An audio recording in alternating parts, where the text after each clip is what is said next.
be a way to decriminalise cannabis in Britain. No, we're not in an Amsterdam coffee shop, but a Spanish cannabis club. No tourists are allowed here.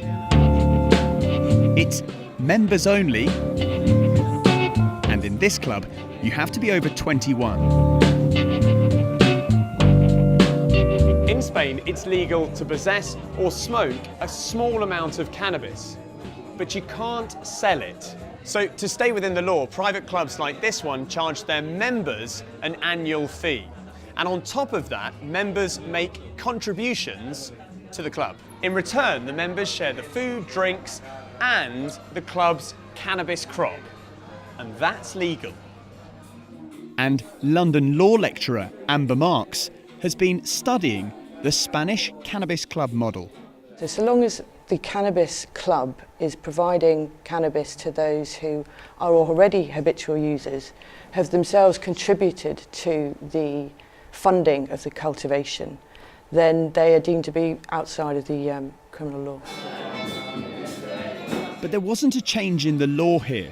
These cannabis clubs sprung up. There are now as many as 800 in Spain. But the Spanish government told me it's illegal for clubs to cultivate cannabis. So the clubs keep their crop in a secret location. Regional governments, like here in Barcelona, often turn a blind eye.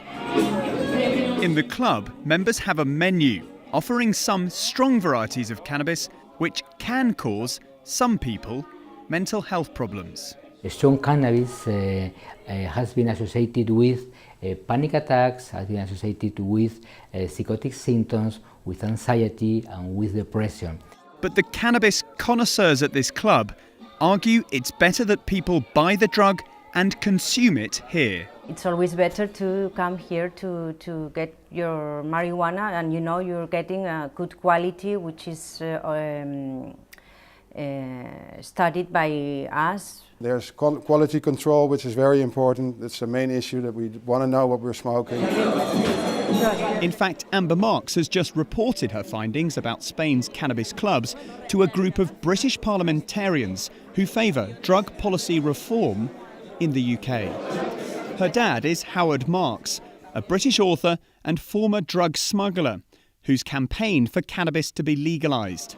Amber insists that the Spanish way of doing things draws a line between drug users and pushers. Someone who advertises the sale of cannabis, someone who encourages someone who isn't a user, someone who supplies cannabis to someone who isn't already a habitual user will be breaking the law. But someone who satisfies the demand of an adult habitual user will not be breaking the law. So I think the Spanish criminal law is quite impressive from that point of view, of having sort of netted the drug pusher but not punished the drug user or those supplying those in their immediate social circle. But in Britain, supplying your friends is illegal. So the law would need to change if Spanish-style cannabis clubs were to open back home. Tom Burridge, BBC News in Barcelona.